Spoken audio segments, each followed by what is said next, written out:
لرضا الله تعالى ولشفاعة رسول الله ولإجابة المسؤول ولقضاء حاجاتنا ولشفاء جميع مرضنا ولنيل علم نافع وإلى حضرة النبي المصطفى محمد صلى الله عليه وسلم وإلى آله وذريته وأهل بيته وإلى جميع الأنبياء والمرسلين والصحابة والتابعين وإلى حضرة جميع أهل القراء والحفاظ والمفسرين والمحدثين وأئمة المجتهدين خصوصا إلى حضرة إمام ابن حجر العسقلاني وإلى حضرة شيخنا ولي الجلي.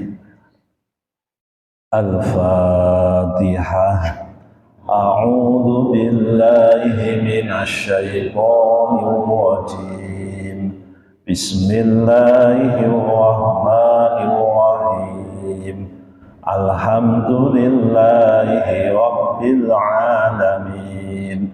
الرحمن الرحيم. مالك يوم الدين. إياك نعبد وإياك نستعين. اهدنا الصراط المستقيم صراط الذين أنعمت عليهم غير المغضوب عليهم ولا الضالين. آمين.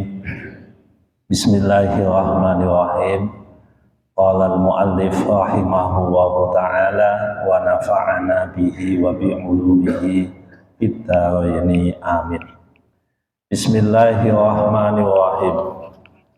Wal maqalatu al-rabi'atu wal ishruna an ba'dil hukama'i annahu qala az-zuhdu khamsu hisalin as-siqqatu billah wat tabari anil khalqi wal ikhlasu fil amal wahtimalul zulmi wal qanaatu bima fil yati. Bismillah, alhamdulillah, wassalatu wassalamu ala rasulillah, amma ba'd. Hadirin hadirat rahimakumullah, kita melanjutkan ngaji kitab Nashaihul Ibad bab nomor 5, makalah nomor 24. Diriwayatkan dari sebagian ahli hikmah bahwa beliau mengatakan az-zuhdu khamsu hisalin.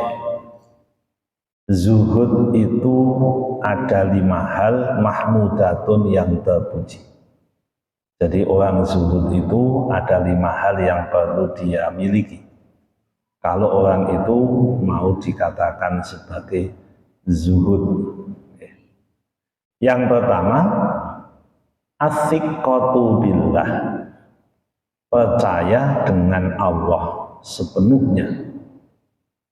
Jadi Bapak Ibu, salah satu tanda-tanda bahwa orang itu disebut zuhud ketika dia memang mempercayai Allah dengan seyakin-yakinnya, yaitu tataran idealnya.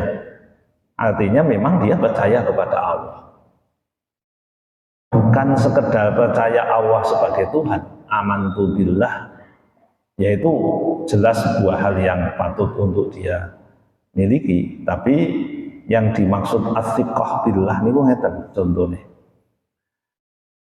Ketika kita sakit, tentu kita minum obat sebagai langkah normal manusia biasa. Nah, ketika kita minum obat, itu kan pikiran hati kita itu ada 2 kemungkinan. Satu, percaya kepada obatnya, atau yang kedua, percaya kepada Allahnya. Nah, proporsi ini harus tepat kalau orang ini memang menjalani pola hidup yang namanya zuhud. Makanya dalam ilmu tauhid itu gini, orang yang meyakini bahwa obat bisa menyembuhkan manusia dengan dirinya sendiri tanpa intervensi pihak lain, hanya mengandalkan kausalitas, maka orang seperti itu dikatakan sebagai orang yang kufur. Ini agak galak ini di kitab namanya Ummil Barohin ya, Hasyiyah Ad-Dasuki ala Ummil Barohin. Jadi ini udah dianggap melampaui batas. Ya kufurnya itu kufur billah atau kufur yang lain, mungkin ini bisa menjadi perdebatan lanjutan. Tapi bahwa mengandalkan benda tanpa melibatkan Allah itu bermasalah dalam tauhid. Sebenarnya kan bukan hanya benda yang namanya obat menurut penelitian medis bisa menyembuhkan dengan kandungan-kandungan tertentu. Tapi ya mungkin pekerjaan, mungkin makan, mungkin ikhtiar-ikhtiar yang kita lakukan. Jadi orang zuhud itu fikohnya, percayanya kepada Allah.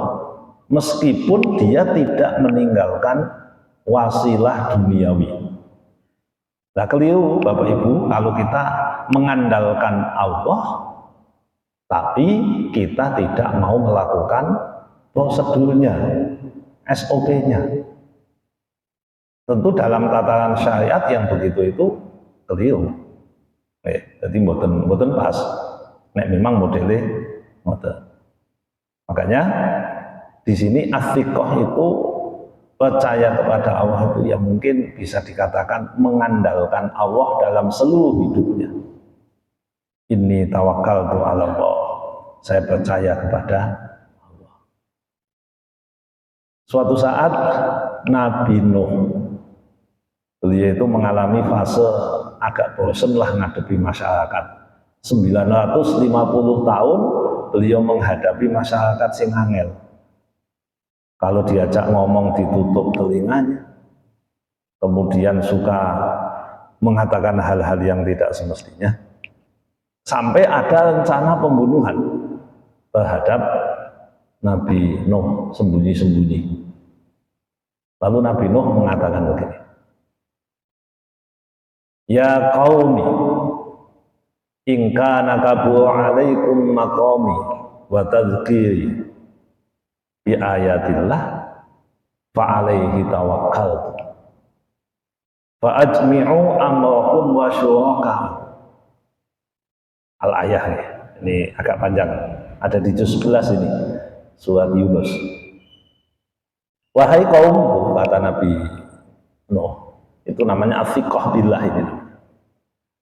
Wahai kaumku, apabila ucapanku ini membuat kalian berat, interaksi sosialku kepada kalian membuat kalian tidak nyaman, ya mungkin ada yang sakit hati dengan ucapan Nabi Nuh, mungkin ada yang terganggu kemapanannya disebabkan ucapan Nabi Nuh.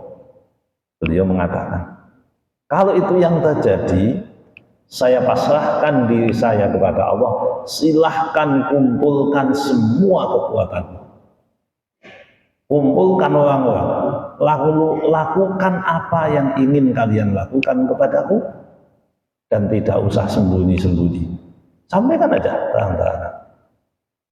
Nah, Nabi Nuh mengatakan seperti ini namanya as-siqah billah. Dia percaya kepada Allah bahwa Allah akan membantunya. Mengandalkan Allah sebagai penolong. Dan ini yang dilakukan juga oleh Nabi Ibrahim ketika beliau mengatakan hasbiyallah wa ni'mal wakil. Cukup bagi saya Allah. Nah, ini namanya as-siqah billah. Semakin tinggi level kita, maka semakin tinggi level zuhud kita. Semakin rendah tingkat kepercayaan kita kepada Allah, maka semakin rendah tingkat zuhud kita. Nah, ini bisa menjadi gambaran bagi kita semua seberapa besar dan seberapa kuat sikap kita kepada Allah yang namanya as-siqah ini. Siqah. Ini yang pertama, as-siqah billah. Yang kedua, wattabari 'anil khalqi. Orang itu bisa dikatakan zuhud ketika dia, bahasa Indonesia ini lebaran ya apa? Berlepas diri, ya. Berlepas diri dari makhluk. Maksudnya ngeten, bukan berarti sombong betul ya. Kita ketemu makhluk terus merasa, bukan. Maksudnya gini. Saya panjenengan ini punya hubungan muamalah. Kita mungkin bisa punya kondisi simbiosis mutualisme, saling menguntungkan, atau sebaliknya komensalisme, atau bahkan parasitisme. Artinya hubungan kita dengan orang lain itu ada 3 kemungkinan ya. Simbiosis kan, ada kemungkinan saling menguntungkan, ada kemungkinan yang satu untung, yang satu tidak untung, tapi tidak rugi. Tapi ada yang satu untung dan yang satu rugi. Nah, ini kan akan terjadi. Kula jenengan mesti ketemu menungso sing ngono kuwi. Pasti, entah di mana. Entah di mana. Nah, ketika kita mendapatkan keuntungan dari orang lain, taruhlah kita ini punya hubungan dengan seseorang sehingga kita mendapatkan keuntungan. Sekali keuntungan kita biasa saja.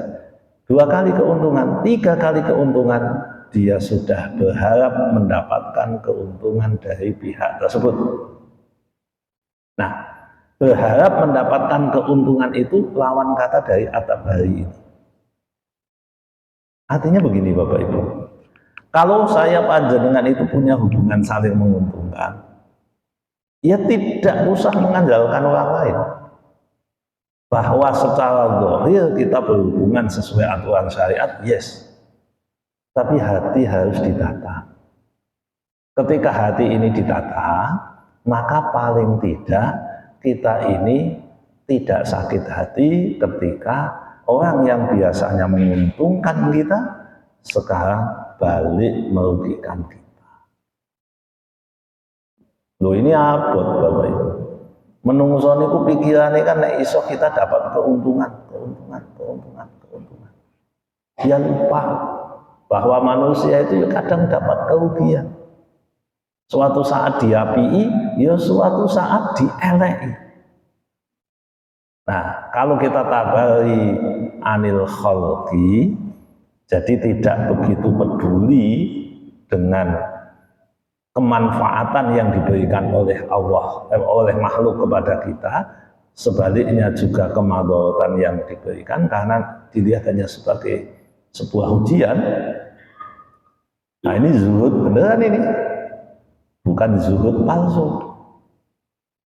Jadi jangan digambarkan zuhud itu pakaiannya elek. Zuhud ke etok-etok mangan sing ora enak, bukan itu. Paling tidak di makalah ini disebutkan zuhud sejati ini ketika kita koneksi terhadap makhluk itu hanya di tataran zahir. Koneksi dalam tataran batin, apalagi ketergantungan itu tidak. Ketergantungan, no, tidak sama makhluk. Itu namanya zuhud. Sehingga kita itu melihat sesuatu ya secara normal saja. Pak biyen wong kae seneng kali jenengan, saiki benci.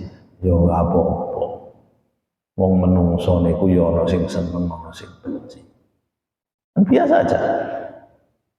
Jadi tidak usah dipikir. Tidak usah dipikir. Sing ngoten niku udah biarin aja. Santai mawon.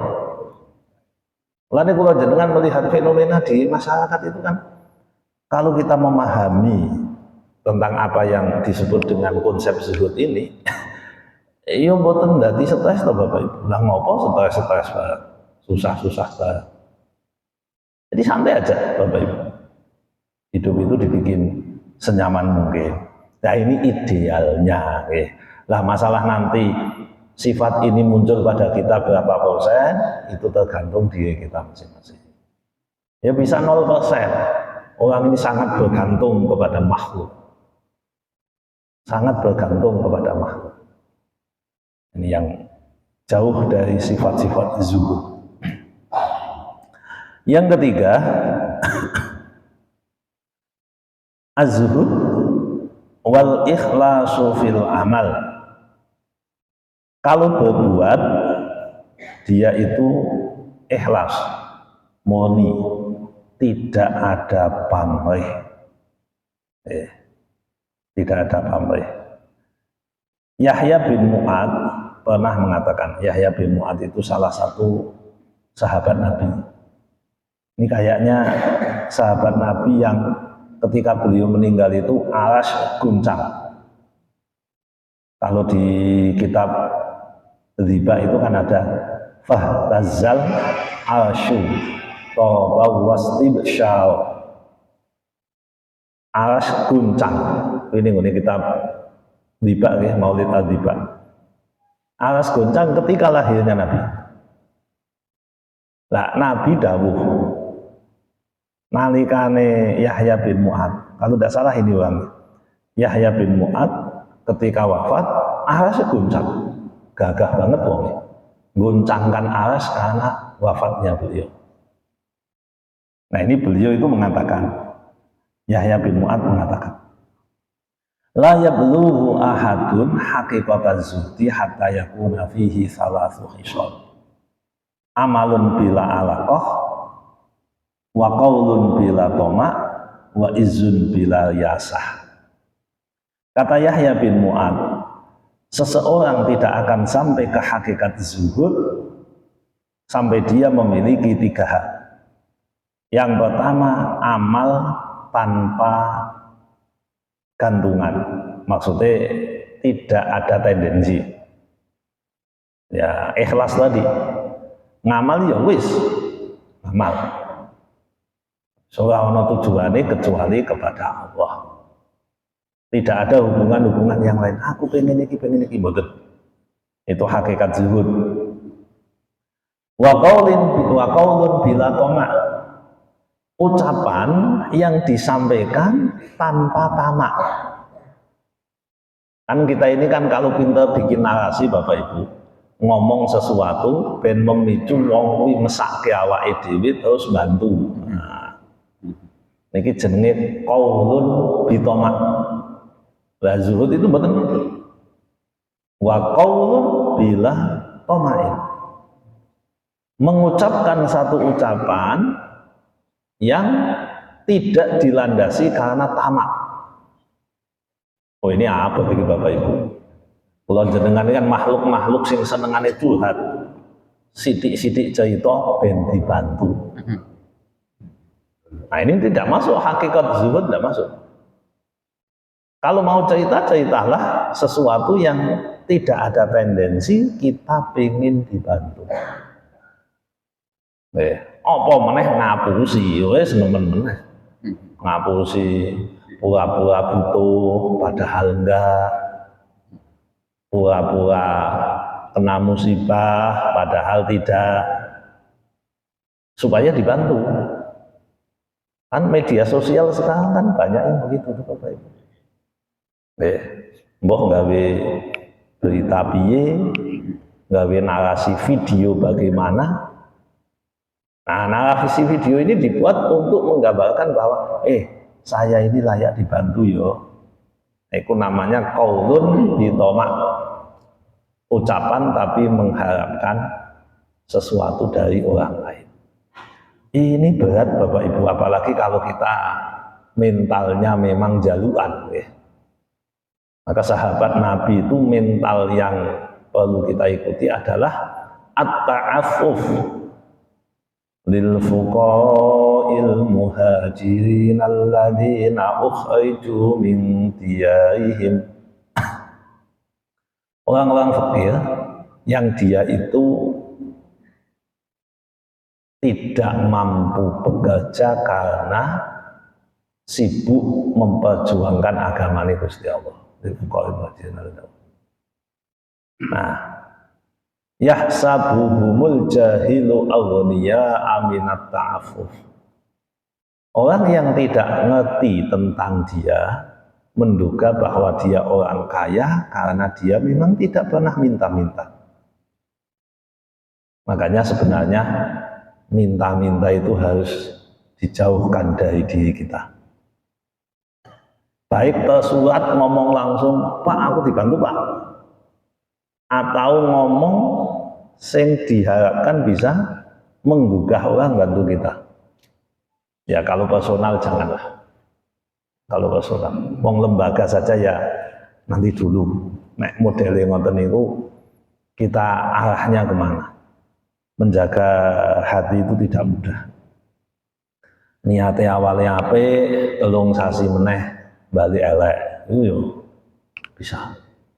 Makanya tomak itu salah satu yang harus dijauhi. Loh, apa kita tidak mau dibantu? Mau. Apakah kita menolak pemberian? Boten. Tapi hati harus ditata, jangan sampai kita itu mengharapkan. Ini penyakit wong akeh masalah. Penyakit wong akeh. Terus kemudian kata Yahya bin Mu'ad, wa izzun bila yasah, mendapatkan kemuliaan tanpa harus menyuap, tanpa harus melakukan riyasah. Riyasah itu gini-gini, mendapatkan kemuliaan tanpa harus cinta terhadap jabatan. Waduh, iki angel ini. Jadi kita itu mendapatkan kemuliaan, bahkan mendapatkan jabatan tanpa harus hubbul yasah, seneng cinta terhadap kekuasaan. Lah iki abot meneh niki Bapak Ibu. Kata Nabi, ini kata Nabi lho niki Sahih Bukhari lho niki. Satahrisuna 'alal imarah wa satakunu nadamatan yaumal qiyamah ni'matul mudiah wa bi'satul fatimah. Niku kata Nabi. Kalian ini muslim maksudnya ya, orang Islam, akan tamak terhadap jabatan. Niku kata Nabi. Dan kalian pasti menyesal atas itu. Orang mendapatkan jabatan karena ketamaan itu nikmal mudiah, kaya wong nyusu, bayi nyusu, bayi yang sedang menyusu itu enak, kira-kira marai ngantuk.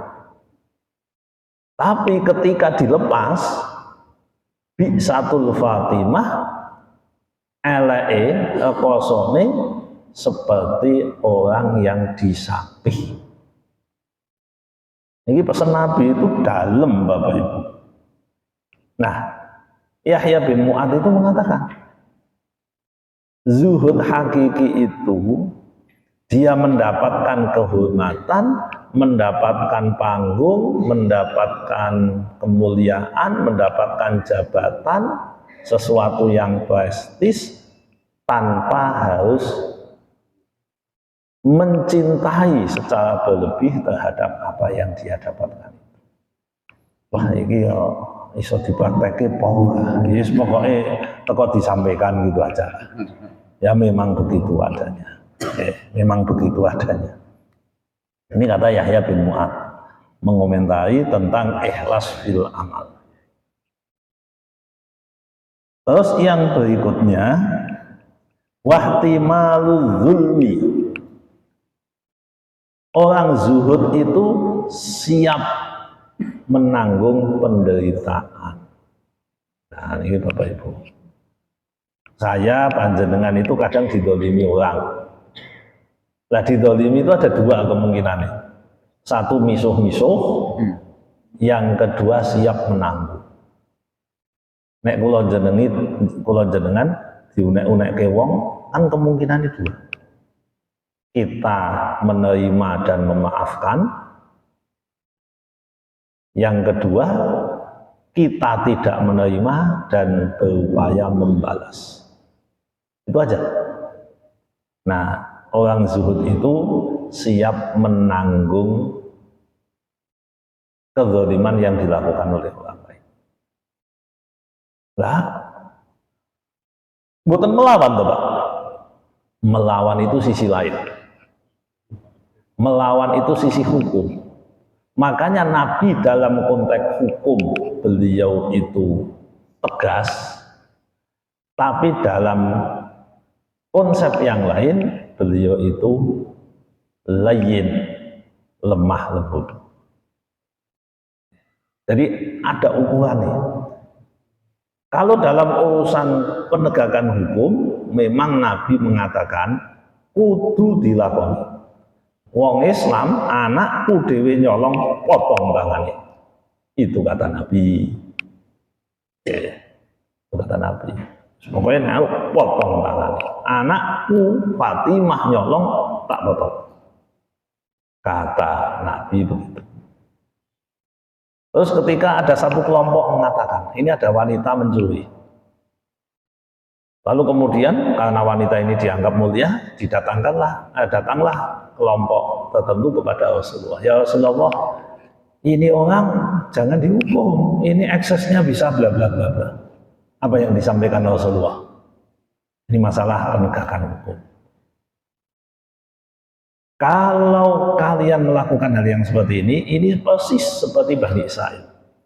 Kehancuran Bani Israel itu karena kalau ada orang yang punya jabatan tinggi, dia melakukan kesalahan dibiarkan, tapi kalau ada orang yang kecil, orang lemah, dia melakukan kesalahan, dia langsung ditindaklanjuti.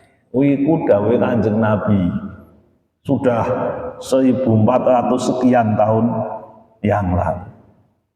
Dan ini sesuatu yang mestinya ideal. Nah, ini kan konteks penegakan hukum Bapak Ibu.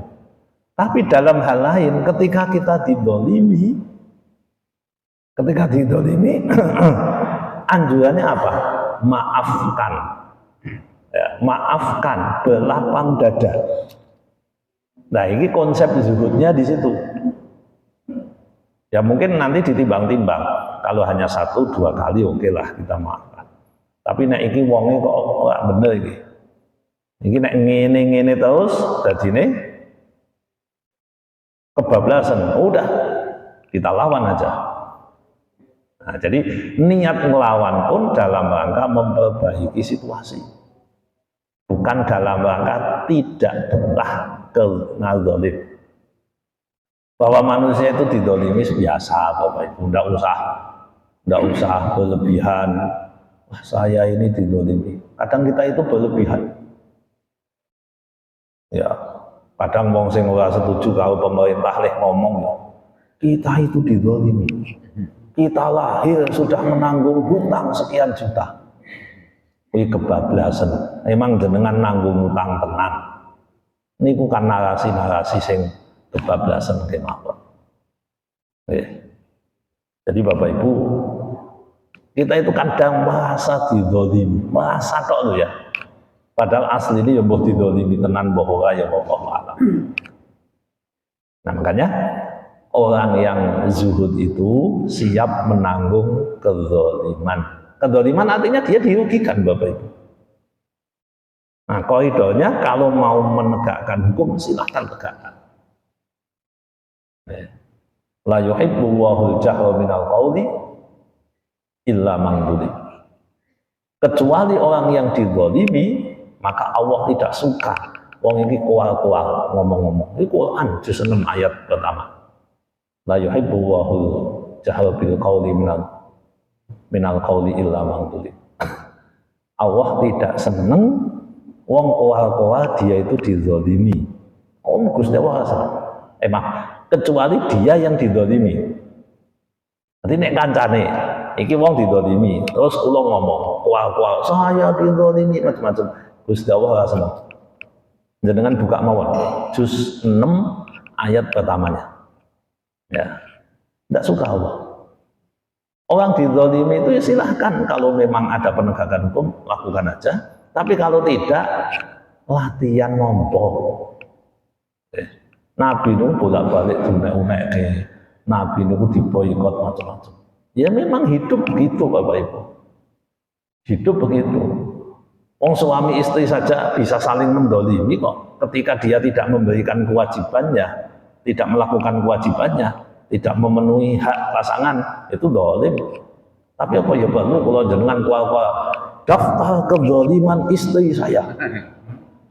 Oh, itu berarti wong sing wis ora bener Bapak Ibu. Hubungan rumah tangganya pasti tidak nyaman itu. Terus yang wedok daftar suami saya, daftar kezalimannya. Jadwal pulang tiap hari jam 5, tapi sering jam 7. Itu dianggap daftar kezaliman. Bayangkan hidupnya jenengan kaya ngopo ki. Apa niku Bapak Ibu? Kenapa? Ya begitu. Lalu jenengan nulisi kezaliman anak saya. Kalau saya perintah dia bantah sehari 3 kali. Kok nyapu ngomong, kok nene rasa-rasa. Bayangkan. Ya hidup itu ya harus begitu Bapak Ibu. Masa urip ora siap dizalimi wong. Wong memang dunia ya begitu. Nah, konsepnya wong zuhud niku siap nanggung. Siap nanggung. Nah, jadi tolong dibedakan antara berarti pasif. Di titik ini kita aktifnya adalah aktif siap nanggung. Kalau di sisi lain kan kita aktif dalam rangka memberantas kezaliman. Kezaliman itu perlu diberantas, tapi ada porsinya. Tidak semua kezaliman itu diberantas. Tidak bisa hidup jenengan. Coba aja. Coba aja kalau jenengan mengatakan bahwa kezaliman harus dibuang, diberantas, jenengan tidak akan punya teman, tidak akan punya istri, tidak akan punya suami, kecuali hanya 1-2 hari selesai. Nah, jadi setel kendo kenceng ini penting. Kapan ngerem, kapan ngegas. Terus yang berikutnya wal qanaatu bima fil yadi. Dan yang namanya zuhud itu qanaah. Qanaah itu nderimo apa yang di tangan. Jadi qanaah ini konsepnya apa yang dimiliki gitu. Kalau kita punya motornya keluaran tahun 2000, wis 45 tahun, bolak-balik mocat macet bae. Bawa lunga atuh ning dalan mogok. Bawono, nah, udah jenengan punyanya itu toh, udah dinikmati. Itu namanya qanaah. Mboten usah delok kancane, motore kancaku anyar. Anyar enak yo, lunga-lunga ora tau macet, ora tau mogok. Aku lunga ono ora sida tekan gone, mergo motore mogok. Ya udah Bapak Ibu, itulah yang Anda miliki kan? Karena mafiliyat apa yang Anda miliki, ya udah qanaah aja. Lah meh piye kula jenengan? Seandainya, nah enggak usah. Seandainya motor saya bagus, maka saya ini. Nah, ini malah kebablasan. Jadi konsep zuhud enggak. Konsep zuhud itu orang menyebutnya dengan realistis terhadap apa yang dia miliki. Justru ini realistis loh Bapak Ibu. Realistis. Ketika kita menerima apa yang ada di dalam diri kita. Mengko mesti ana sing bantah. Loh, Pak, ora usaha. Loh, usaha itu hal lain. Kita bicara apa yang kita dapat itu loh. Dodol kuwi usaha. Entuk bati kuwi mafiliat ini apa yang ada di tangan. Lah apa yang ada di tangan itu tompo. Terimalah. Nek jenengan njaluk wedang itu jenenge ikhtiar. Disugoi wedang kelegen kuwi jenenge mafiliat. Jadi beda loh ya. Beda. Bukan berarti tidak ikhtiar. Ikhtiar. Bu, buatkan kopi. Nah, ngomong kalau bojone. Lah bojone lali, wong biasane kopi ini kuwi manis, iki kopi ini malah dadi asin. Nah, ikhtiar sudah dilakukan, apa yang ada di tangan sudah di tangan. Tompo kuwi. Nah, sesudah nompo jenengan ombe sak kahepmu, jenengan tinggalkan sak kahepe jenengan. Sing penting ora usah misu-misu. Iku jenenge nompo. Ngono kuwi leh ngomong gampang nggih. Gampang Bapak Ibu. Lakon ini begitu kena begitu, wah, muing-muing wis. Nah, tapi diawali dari ngomong, diawali dari komitmen, diawali dari keinginan menjalankan. Jadi ilmu itu kan menjadi penggerak, ya, menjadi motivator bagi kita untuk menjalankan. Jadi wis ngerti aturane, oh konsep zuhud seperti ini, saya ingin menjalankan. Nah, kita bergerak pelan-pelan. Songko gigi satu se alon-alon, atau langsung gigi papat, malah mogok. Ya, wong kita ini masih anu pelan-pelan yo gigi satu yo enggeng sithik ora apa-apa. Lakune alon-alon sampai mendat-mendat yo ora apa-apa. Sing penting mengko nek wis rada stabil masukkan gigi dua. Kan begitu. Proses harus dilakukan dengan baik. Nggih. Wonten Bapak Ibu niku nasihat ahlul hikmah mengenai zuhud itu ada 5 poin. Saya kira itu yang bisa saya sampaikan. Semoga manfaat. Kurang lebihnya mohon maaf.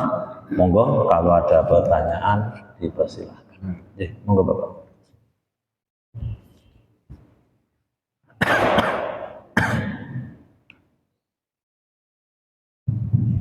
Assalamualaikum warahmatullahi wabarakatuh. Waalaikumsalam warahmatullahi wabarakatuh. Terima kasih. Walaupun untuk menjalankan baik diri saya berat, bahkan mungkin tidak bisa. Begini Ustaz, kira-kira 1 bulan yang lalu itu istri saya juga dengan saya tentang muamalah. Ada yang dalam muamalah, ada yang diuntungkan, ada yang dirugikan, dan ada yang merasa terdolim. Istri saya itu curhat. Ada 5 orang yang hutang dengan istri saya sudah sekitar 5 tahun lebih, dan jumlahnya itu bagi saya ya agak banyak, sekitar 10 juta sampai 15 juta. Itu 5 orang. Ya. Yang 4 orang, yang 5-5-nya itu kan ditagih terus meluntir. 4 orang itu beragama Islam. Yang 1 orang agamanya Katolik. Terus ngomong dengan saya, dia Mas, bisa tagih bolak-balik, diikhlaskan pora. Saya mengatakan begini, nanti kalau salah ya tolong dibenarkan. Jangan kamu ikhlaskan. Tagih aja di akhirat. Sebab sekali lagi nanti kalau kamu ikhlaskan terus kemudian kamu ngomong dengan orang lain, itu pahalanya sudah habis, bahkan mungkin hilang.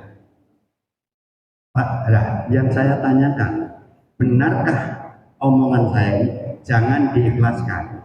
Sebab kalau diikhlaskan, nanti kamu ngomong dengan orang lain, dia pernah hutang dengan saya, tapi sudah saya ikhlaskan. Ini menurut saya nanti hilang.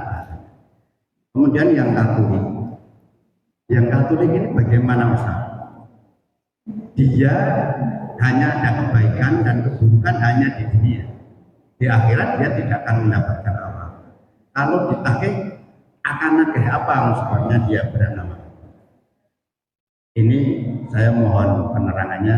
Terima kasih. Wassalamualaikum warahmatullahi wabarakatuh. Waalaikumsalam warahmatullahi wabarakatuh. Matur nuwun. Untuk menjawab ini, sebelumnya saya kutipkan surat Ali Imran ayat 75.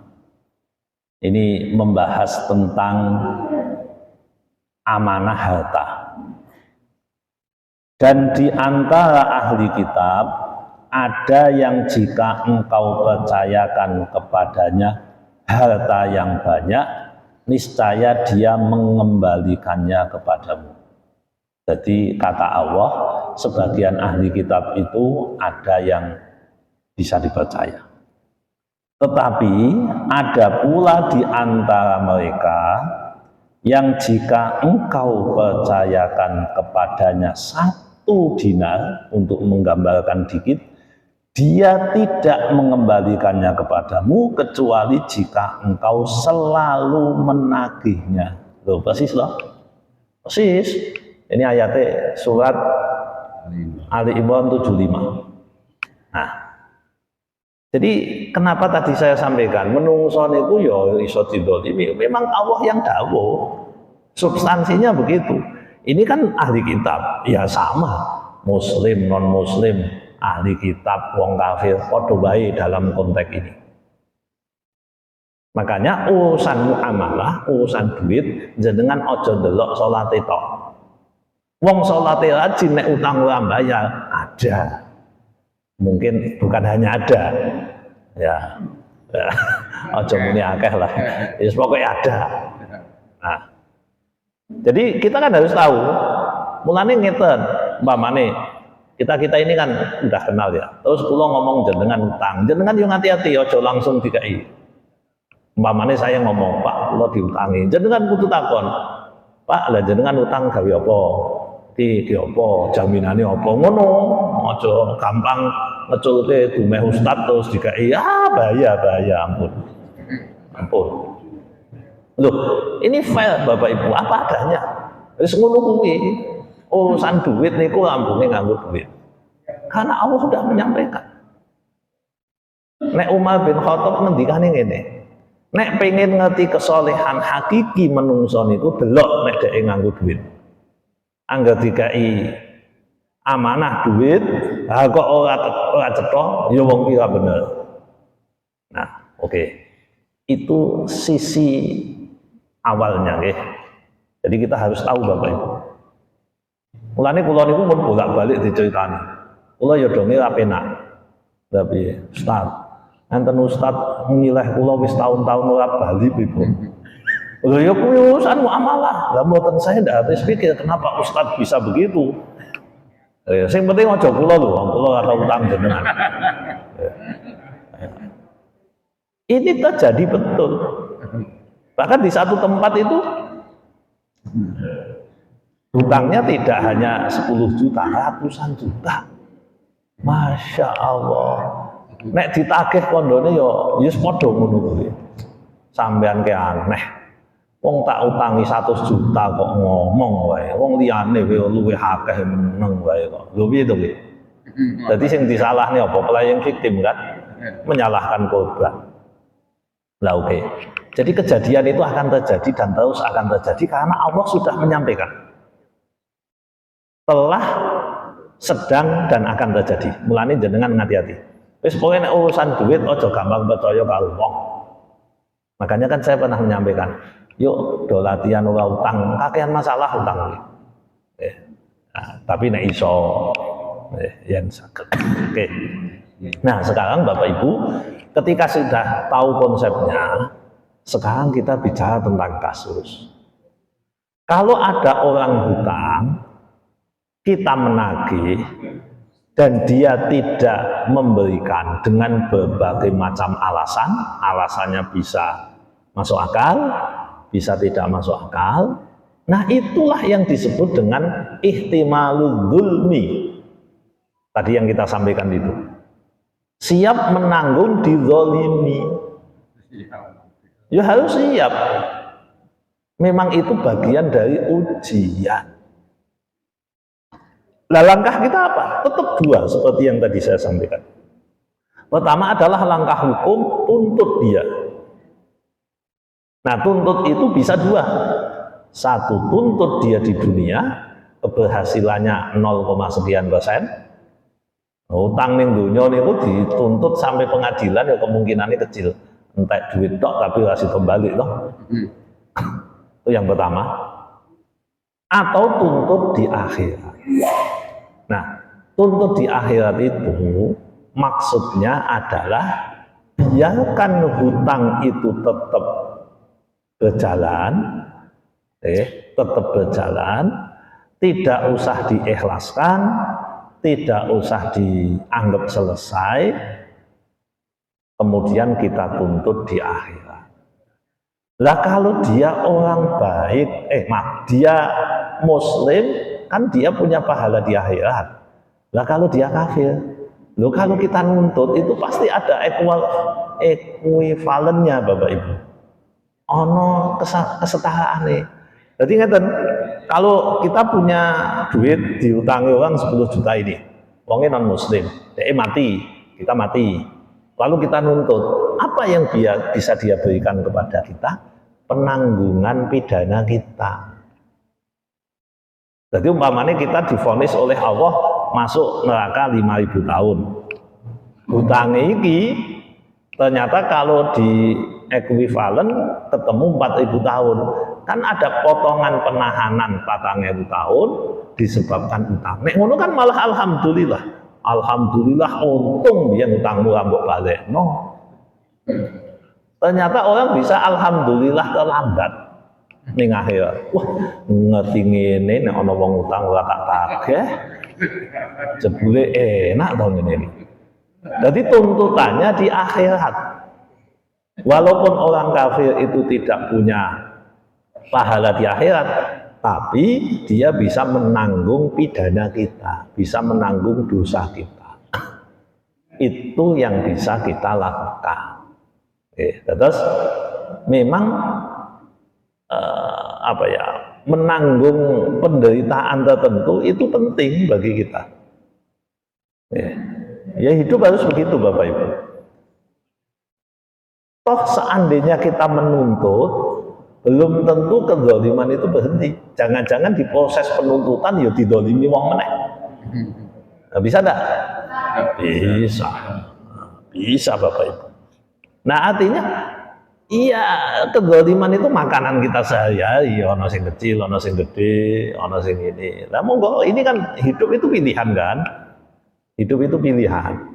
Mau enggak kita nanggung kezaliman atau kita mau melawan kezaliman, menegakkan kebenaran atas kezaliman itu. Nah ini tentu pilihan-pilihan yang dua-duanya itu direstui dalam agama. Maka kalau kasusnya seperti ini, ya ini nasihat untuk kita semua. Nek ketemu ngono niku. Soalnya mboten namung yang jenengan sampaikan, saya juga mengalami hal yang seperti itu sama saja, menungso semua biasalah. Nah, apa yang kita lakukan? Gini Bapak Ibu, kita ubah kondone nasi sudah jadi bubur, ya wis dikai santen wae ben enak. Lagi toh, wis iki carane nasi dadi bubur, goleke kacang goleke ayam kan dadi bubur ayam. Yaiku ilmu kepeksa, tapi kan ilmu kepeksa yang syar'i kan. Pun ngeten, nek kula jenengan utangi radi anu ya ngomong karo bapake, ibuke. Bu, jenengan tak tagih niku angel. Ya jenengan iso wae memang ora duit utawa memang ora niat saya tidak tahu. Tapi utang ini tetap masih utang. Dan ini saya hitung utang, tetap saya akan minta. Selama jenengan belum menyelesaikan, maka ya jenengan usaha tapi tetap utang. Dengan seperti itu kita masuk dawuhnya Kanjeng Nabi. Sing sapa wonge ngutangi wong. Nah, ini kita mengubah nasi jadi bubur ini. Sing sapa wonge ngutangi wong, selama dia belum mengembalikan, tiap hari dia mendapatkan pahala senilai yang dihutangkan itu sebagai bentuk sedekah. Oh malah sugih Bapak Ibu. 10 juta. 1 bulan kemudian saldo ngamal jenengan sudah 300 juta. 1 tahun kemudian 3,6 miliar. 10 tahun 36 miliar. Duite isih ning akhirat isih ditanggung. Wah enak Bapak Ibu. Ah itu ada dawuhnya. Malah Rasulullah dawuhnya ngeten. Nek sudah jatuh tempo, umpamanya utang itu jatuh temponya tanggal 4 Desember hari ini. Besok pagi belum bayar, maka 10 juta ini dilipatkan 2 menjadi 20 juta. Mulane kula niku nek ngutangi wong mesti, ya mboten mesti, 99% itu saya pakai batas pembayaran. Lah ngeten, Pak, lah nek ana batase nek ora iso gampang. Sampeyan wong apik, engko nek ora mampu, pokoknya ditunda nganti 5 tahun nggak apa-apa. Lho kok ngono Pak? Kok ora dikeke wae? Oh, mau dikeke urusane beda. Saiki nek utang 10 juta. Selesai hari ini, 5 tahun meneh panjenengan balekke, mbok 5 tahun ora ditip, undulke meneh undulke. Kok nek wis mati wonge nggak dilebalno. Nah, itu pahalanya 2 kali lipat. Niku hadise cetha ngono niku Bapak Ibu. Niki hadis lho Bapak Ibu. Nah, iki yang tadi kita sampaikan, ihtimalul dzulmi, membuat sesuatu sing dadi apik. Di kampung saya niku kan termasuk ibu kula niku nggodhog badek Bapak Ibu. Ngertos badek mboten? Badek. Badek niku gula aren niku lho. Nah, niku nek pas nitis niku kan mbulak-bulak tuh Bapak Ibu. Arene gula aren niku mbulak-bulak wong niku dipanasi sekitar 7-8 jam niku. Suwi lho niku. Nek gawe gula Jawa niku lho. Oh niku prosesnya kembali tenan Bapak Ibu. Oh dikira gampang. Nah, iku anggap dikake bathok sesuk ora atos. Kan mboten dadi, kuwi jenenge gula wurung. Anggap semeniki gula wurung lagi apa ngene iki? Alah gawe ngombe lebokke ngene banyu terus diudek-udek diombe langsung. Nek mboten gawe bumbu masak. Wis pokoke nek wurung ya piye carane bisa dimanfaatkan. Lah padha utang kok wurung ya manfaatke untuk cari pahala. Itu. Jadi kita selalu punya cara untuk mendapatkan kebaikan. Ya, untuk mendapatkan kebaikan. Terus tadi tidak usah diikhlaskan karena nanti kalau jenengan menceritakan itu bisa batal. Betul Bapak Ibu. Karena ketika panjenengan mengikhlaskan berarti statusnya sedekah. Ketika status sedekah ada ayat la tubtilu shadaqatikum bil manni wal adza. Janganlah engkau membatalkan sedekahmu dengan menyakiti hati penerima atau menyebut-nyebut. Oh niki malah dadi batal. Nek utang niku mboten enten pidana niku. Ana wong utang jenengan nyebut kalih mboten nyebut pahalane tetep. Ah enak toh? Enak. Ya di sisi tertentu enak. Enak Bapak Ibu. Ngoten Bapak. Jadi tindakan saya betul. Insya Allah begitu betul. Latihan ikhlas mau. Bukan mengikhlaskan itu.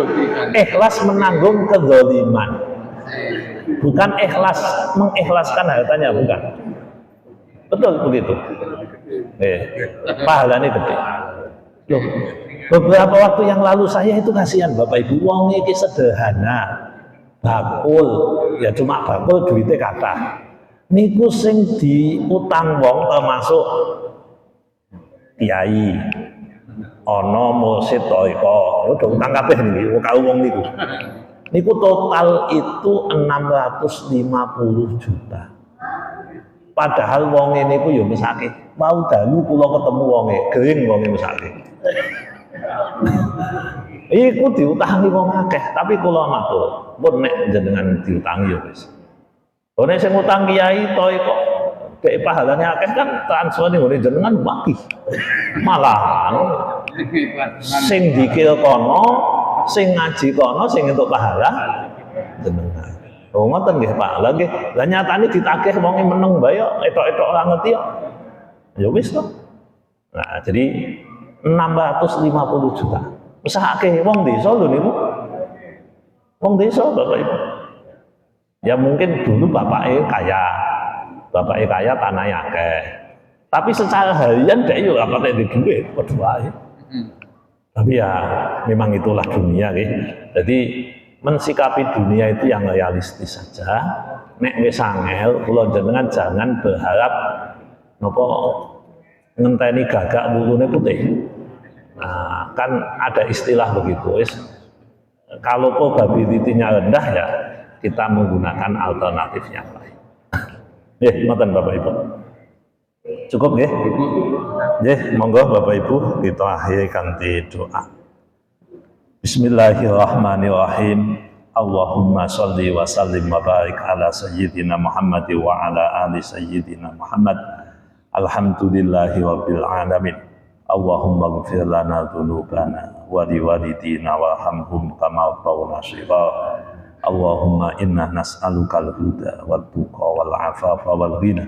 Rabbana atina fid dunya hasanah wa fil akhirati hasanah wa qina adzabannar. Wa sallallahu ala sayyidina Muhammad walhamdulillahi rabbil alamin.